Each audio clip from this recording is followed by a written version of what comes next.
Radio, AM 740, downtown FM 96.7, The Drifters, and Save the Last Dance for Me. The Happy Gang is here, which today includes City Councillor Norm Kelly. Thank you so much, Six Dad, for coming in. Looked forward to it all week. And we're glad you're here. We got to answer the phone because somebody on the show forgot we're giving away money here this morning. So let's jump over here. Zoomer Radio. Hi, what's your name? Betty. Betty, where are you calling from? From Scarborough. Well, welcome to the show. Yeah, say hi to Norm. Hooray, hooray.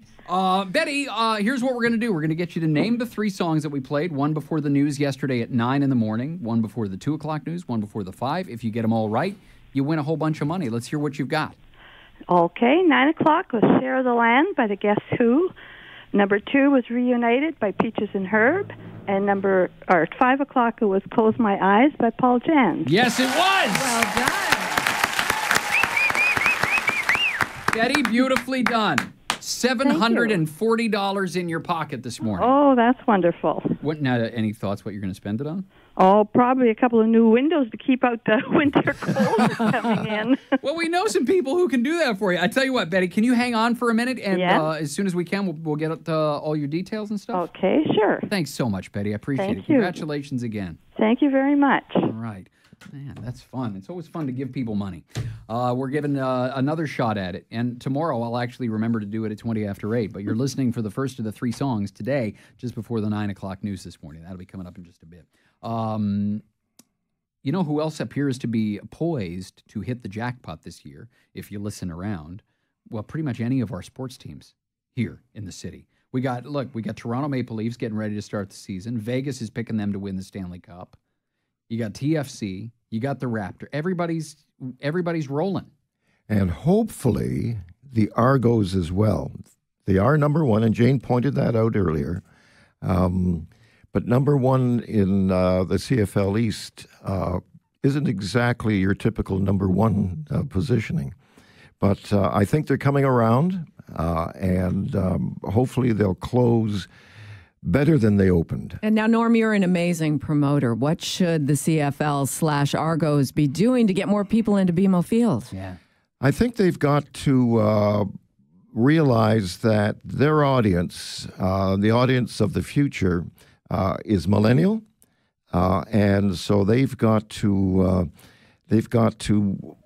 figure out activities that appeal to the millennial generation. I went to a Wolfpack game.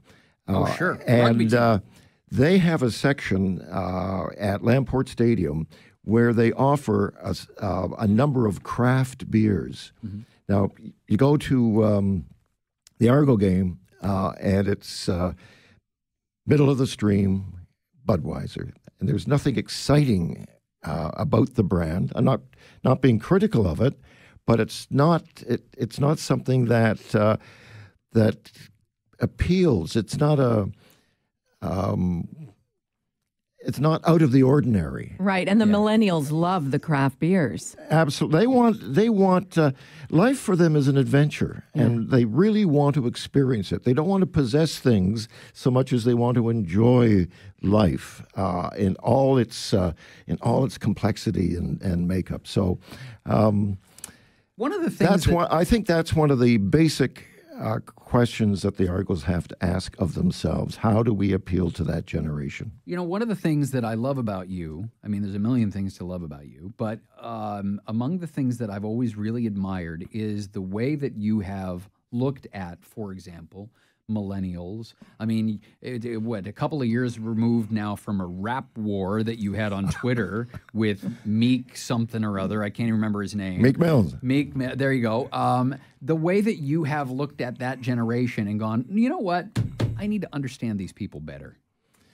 Well, if you're going to have a conversation with the millennial generation, you have to learn the language. And when I realized when my Twitter followers went from 10,000 to 100,000 inside a month, I realized that the majority of the people who were following me were young. And since I consider myself young at heart, I actually went out and read as much information about millennials as I could.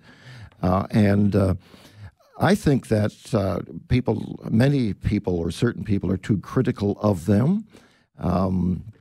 I guess you could speak critically about any generation, but let me tell you, this generation is creative. They're flexible. They're going to be far more entrepreneurial than my generation was. I mean, when we graduated, we just looked for that one solid job that we would hold for the rest of our lives, and if we were promoted, it would be inside, that same company. Well, that world doesn't exist anymore. It's a far more it's an economy of movement today, and they have the ability and I think even the desire to take advantage of all the opportunities that are out there. People in my generation are going, oh my God, things are falling apart. But millennials are saying to themselves, yes, they are, but you know what? This situation creates opportunities going forward.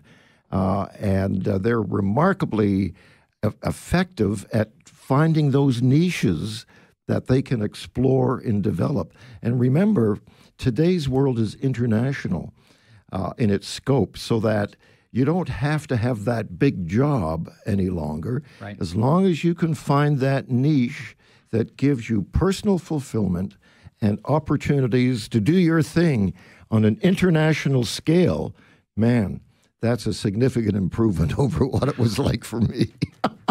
Always a treat to talk to Norm Kelly. Councillor Norm Kelly hanging out with the Happy Gang this morning. You can stick around a little bit longer, yes? I have. I've got to make some important decisions at council starting at 9:30. Oh, there you go. Council is meeting again. He's got important things happening, so we're going to let him go shortly, but we're going to get him to stick around for, 5 more minutes? Would love to. All right, good.